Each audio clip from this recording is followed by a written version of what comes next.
Voici un homme qui aurait économisé toute sa vie, pensant préparer sa retraite, et pour avoir rendu service à un ami, se retrouve maintenant démuni de tout.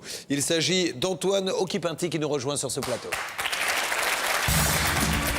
En 2 ans, Antoine a prêté plus de 108 000 € à un ami. À chaque fois, celui-ci lui fait une reconnaissance de dette. Pourtant, depuis 13 ans, Antoine n'a pas revu son argent. Bonsoir Antoine, soyez le bienvenu sur le plateau de Sans Aucun Doute. Comme je le disais, donc vous avez travaillé toute votre vie en tant que coiffeur ? Une bonne partie de ma vie. Bonne partie. Et au moment de votre retraite, en tout cas pour la préparer, vous espériez pouvoir utiliser vos économies, mais ces économies ont complètement disparu. Pourquoi ? Parce qu'un ami à vous est venu il y a combien de temps maintenant de cela ? Dans les années 90, ça doit monter à peu près à 13-14 ans. Est venu vous demander de lui prêter de l'argent. Alors vous êtes quand même un ami précieux et très généreux parce que vous acceptez de lui prêter la plupart de vos économies, c'est-à-dire 500 000 francs de l'époque. Et comme ça ne lui suffit pas, vous allez lui reprêter par la suite 360 000 francs environ. Alors vous êtes plutôt confiant parce qu'il vous signe des reconnaissances de dette. Absolument. Donc elles sont vraiment... elles n'ont pas été faites devant notaire par contre. Non, je ne savais pas. Mais tout est marqué, la somme, etc. Quand vous commencez à lui demander, bon, quand vont avoir lieu les remboursements et qu'il ne vous paie pas, comment ça se passe ? Ben, je vais le voir à son bureau. Et puis, arrivé devant lui, comme il est beau parleur... Qu'est-ce qu'il trouve comme excuse ? Eh ben, il a toujours des projets de rentrée d'argent qu'il me destinait par la suite. Qu'est-ce qui se passe au bout de 5-6 ans ? Vous prenez quand même, je suppose, le taureau par les cornes. Ben, à chaque fois que je me retrouve devant lui, il me désarme par ses arguments, par sa manière de parler. Mais au bout de 13 ans, qu'est-ce qu'on finit par dire ? Qu'est-ce qu'on a comme argument ? J'étais à court. J'étais à court d'arguments, j'avais baissé les bras. Alors, ce qu'il faut que nos téléspectateurs sachent, c'est que ce monsieur pourrait être dans le besoin, mais c'est pas le cas. C'est vous qui êtes dans le besoin aujourd'hui, car lui, d'après ce que j'ai cru comprendre, il est propriétaire de chevaux de course, Je pense. qui gagnent en plus des courses, Tout à fait. et qui rapportent de l'argent. Donc quand on demande de l'argent pour manger, je veux bien, mais pour acheter des chevaux de course, je trouve ça un petit peu gros, d'autant plus que maintenant, depuis 12-13 ans, il ne vous a toujours pas remboursé. Bien, alors nous allons regarder, avant de donner la parole à Maître Novakovic, une caméra cachée, puisque vous avez été le rencontrer accompagné de notre journaliste Nicolas Rossignol. Voyons les explications qu'il a cherché à nous donner. Regardez. J'en ai marre, ça fait 13 ans que ça dure. Je veux rentrer dans mon argent et il va falloir qu'il me rembourse par tous les moyens. Il en a les moyens. C'est parce que il n'a pas envie, et c'est une question de mauvaise intention. Et moi j'en ai marre, ça fait 13 ans et au bout de 13 ans, j'arrive au bout là. Depuis 13 ans, Antoine se bagarre. Un combat ininterrompu pour récupérer une somme d'argent prêtée en 1991 à un homme qu'il pensait de confiance. 710 000 francs, plus de 108 000 €, les économies de toute une vie. Voici l'histoire banale d'un homme qui, par sa générosité et sa confiance, a tout perdu.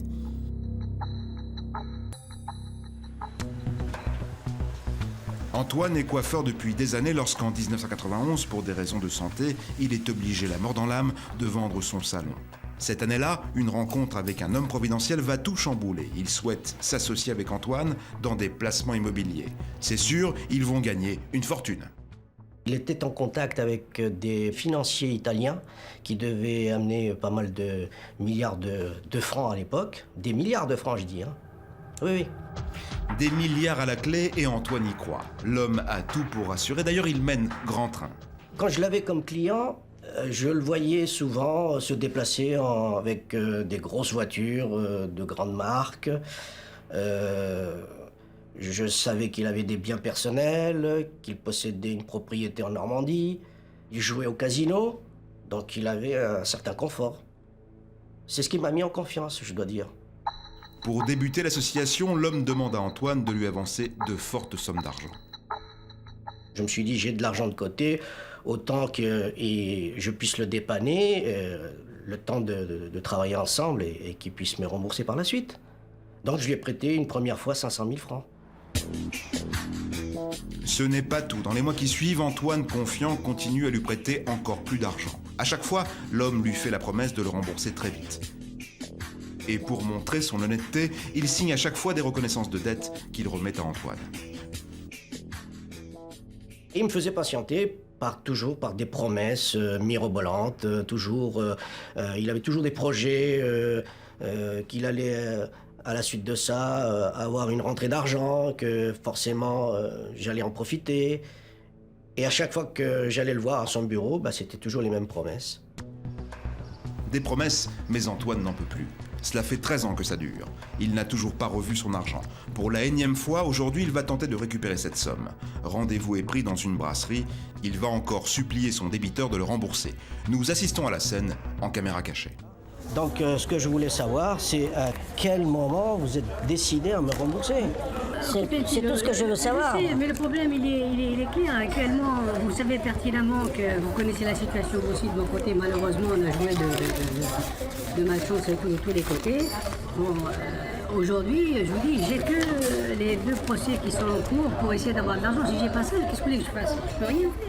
Vous m'avez toujours embarqué dans des trucs... Oui, c'est vrai. Non, mais c'est vrai. Non, mais de manière à m'anesthésier, à me faire patienter. Et non, mais le problème, là maintenant, là, j'ai les boules parce que moi, avec ce que je vois, là, ce que je vais toucher comme retraite, là, franchement, là, je suis mauvais, là. Là, je... Non, mais ça, je suis tout à fait conscient, mais qu'est-ce que vous voulez dire? Ça coûte de l'argent. Et comme d'habitude, il entend les mêmes arguments. Son interlocuteur doit gagner un procès et c'est sûr, enfin, il va pouvoir le rembourser. Mais voilà, depuis 13 ans, Antoine n'y croit plus. Et qu'est-ce que vous avez à me dire là-dessus? Antoine interroge alors l'homme sur l'une de ses facettes cachées. Un hobby plutôt lucratif, les chevaux de course. Vous aviez des chevaux? Non, c'était avec ma femme. Et alors? Avec elle. Elle a tout pris, et puis tout vendu, Et c'est fini? Ah, c'est fini. Nous avons mené notre enquête et voici le rapport que nous nous sommes procurés auprès de la très officielle Société du Cheval Français. Selon eux, cet homme est bien propriétaire de 8 chevaux, chose qu'il a toujours niée. Pourtant, l'un de ceux-là lui a même rapporté plus de 372 000 €, soit plus de 3 fois le montant de sa dette.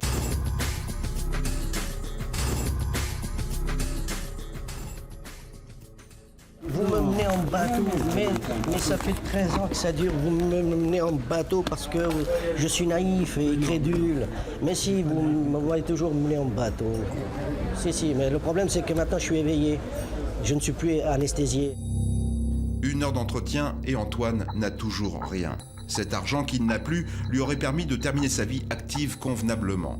Malheureusement, ses indemnités de retraite risquent de se réduire considérablement. Pour Antoine, les problèmes s'accumulent et l'avenir s'assombrit. La conclusion, c'est que je suis très déçu. J'ai perdu 13 années de ma vie.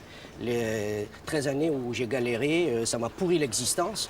Donc, si j'avais pu avoir tout mon argent, que si je ne l'avais pas prêté ou qui me l'aurait remboursé, j'aurais pu m'orienter vers un autre secteur d'activité, j'aurais pu cotiser convenablement et me retrouver avec une bonne retraite pour finir. Et donc je suis très très très amer. Voilà, j'ai regardé votre visage en voyant ce reportage et votre réaction quand vous avez appris, parce que lui vous a dit que les chevaux n'étaient pas à lui, étaient à sa femme. Quand le journaliste vous a appris aux téléspectateurs que les chevaux étaient vraiment à lui. Là, je suis effaré.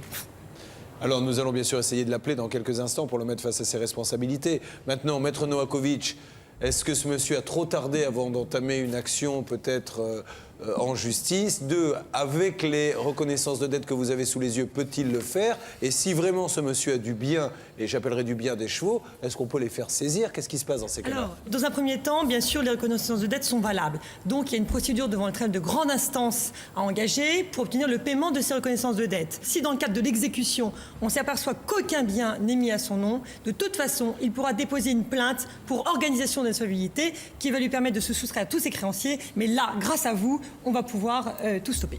Alors, la question traditionnelle, qu'attendez-vous aujourd'hui, monsieur, de cette émission, sans aucun doute? J'attends de pouvoir récupérer mon argent et finir une retraite somme toute convenable, parce que là, avec ce qu'on m'a promis, j'ai fait des démarches. Combien vous allez avoir? J'ai pas le chiffre en tête, moins de 600 € par mois. Bien, nous allons essayer d'avoir un dialogue avec lui maintenant. Demandons à la régie de bien vouloir faire le numéro.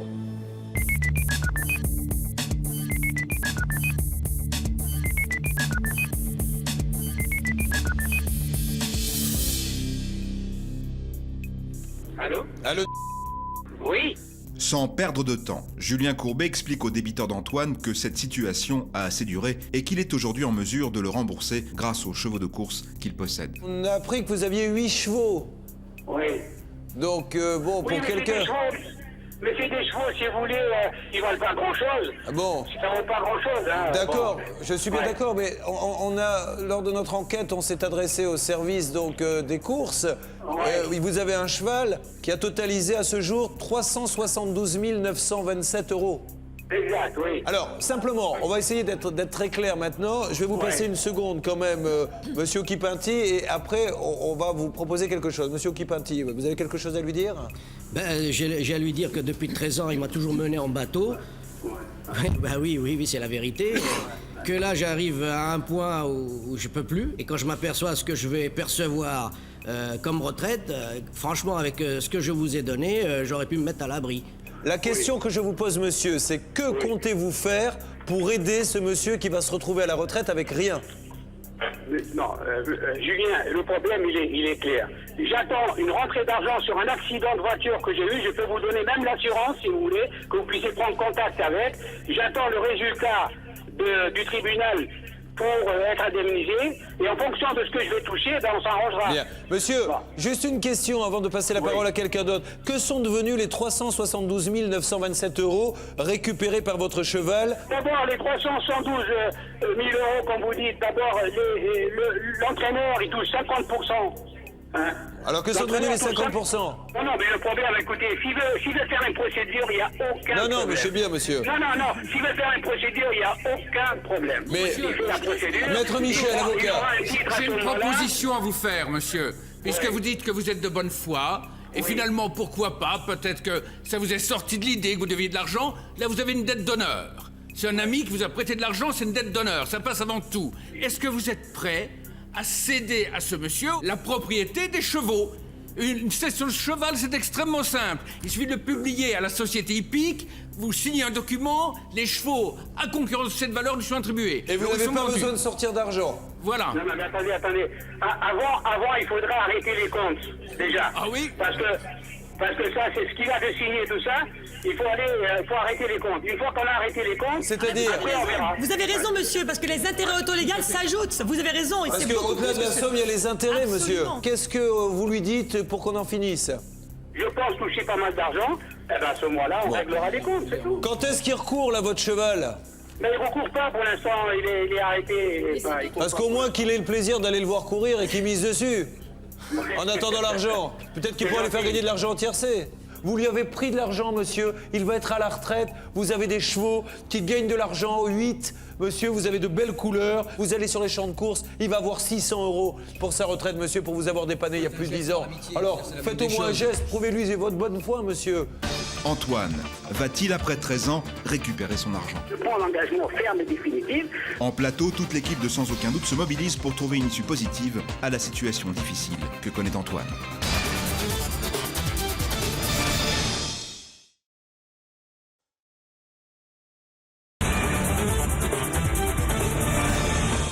Il y a quelques minutes, nous recevions Antoine. Dans les années 90, il prête plus de 108 000 € à un ami qui lui signe des reconnaissances de dette. Aujourd'hui, 13 ans plus tard, Antoine n'a toujours pas récupéré l'argent. Son débiteur, quant à lui, a pu acheter des chevaux de course. En plateau, Julien Courbet et son équipe tentent d'obtenir un remboursement rapide.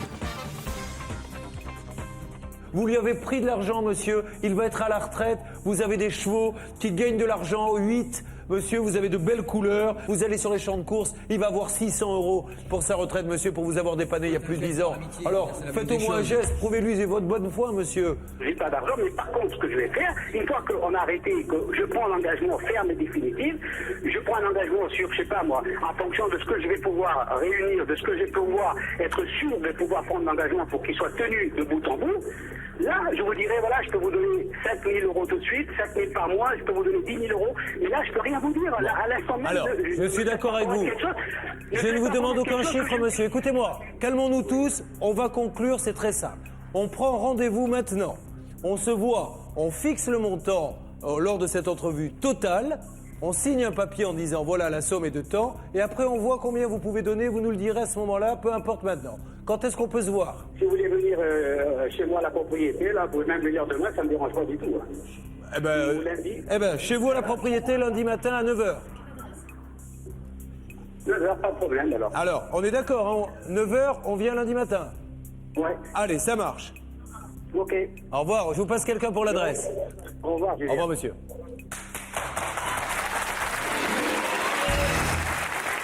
Alors, ce rendez-vous sera très important.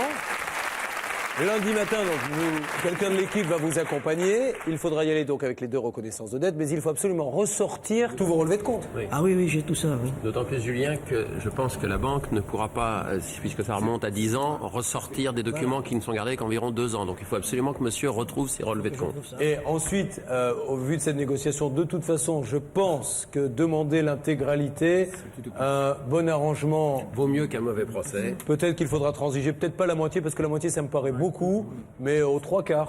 Surtout qu'on lui fait déjà cadeau des Sans intérêt, voilà. Ouais.